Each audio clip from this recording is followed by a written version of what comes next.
Planter le décor, les grandes conclusions.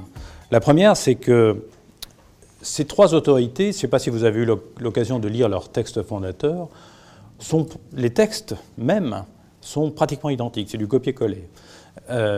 Et pourtant, ces trois autorités ont eu des vies complètement différentes en 2 ans et demi. Et leur champ et leur mode de fonctionnement a été, je dirais, très divergent.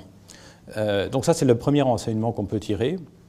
Mais elles ont assez vite gagné leur place et leur reconnaissance auprès des professionnels, des stakeholders, comme on dit, sans trop de difficultés. Elles sont installées de manière tout à fait efficiente, non sans difficulté, mais elles sont aujourd'hui, elles ont atteint un profil qui est sans comparaison avec celui des comités dans le passé.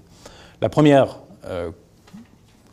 conclusion ou phénomène qui apparaît et qui saute aux yeux, c'est qu'elle manque de ressources et aussi qu'elle manque de flexibilité administrative pour pouvoir recruter des gens de qualité et sont pris dans des contraintes budgétaires très difficiles, leur permettant pas justement de se déployer comme elles le souhaiteraient.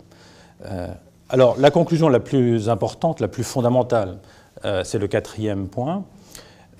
Il est évident que ces autorités, et alors on n'aime pas les réglementations qu'elles produisent pour des raisons techniques propres à chaque sujet, mais ce sont des machines à produire de la norme secondaire très efficaces, bien plus que ne l'étaient les comités dans le passé.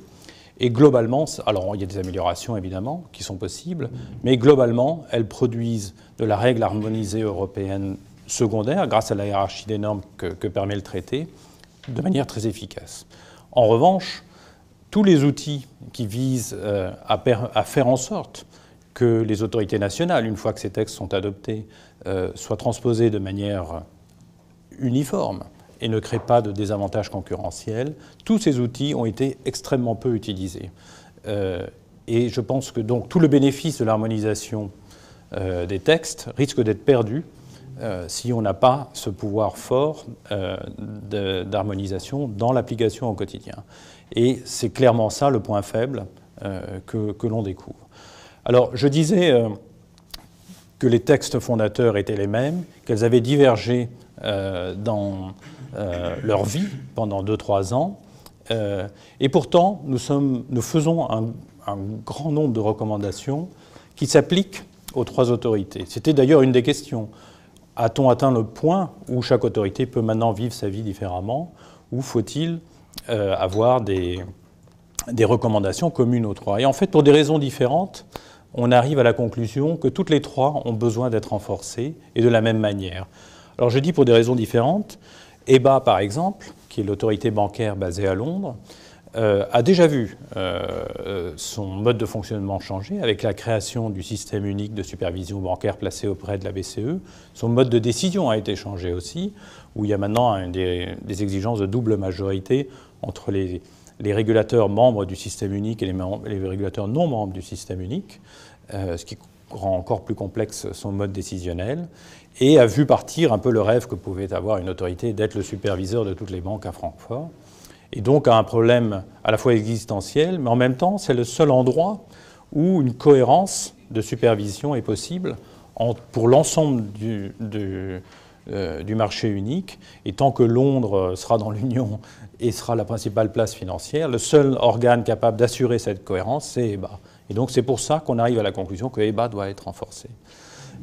EIOPA, et Cyril en dira certainement plus, EIOPA a travaillé de manière plutôt théorique pendant 2 ans et demi en attendant de savoir si la mise en œuvre et l'application de Solvency II aurait lieu. Elle n'a eu cette certitude qu'il y a à peine 1 mois, mais c'est un chantier gigantesque. Et avec tout le respect que j'ai pour les assureurs, il demeure que le niveau d'intégration du marché de l'assurance et de la culture commune des régulateurs en matière d'assurance est inférieur dans le secteur de l'assurance que par rapport aux banques et aux marchés. Et donc il y a un besoin fort d'un organe central de coordination, et c'est une raison donc de renforcer EIOPA.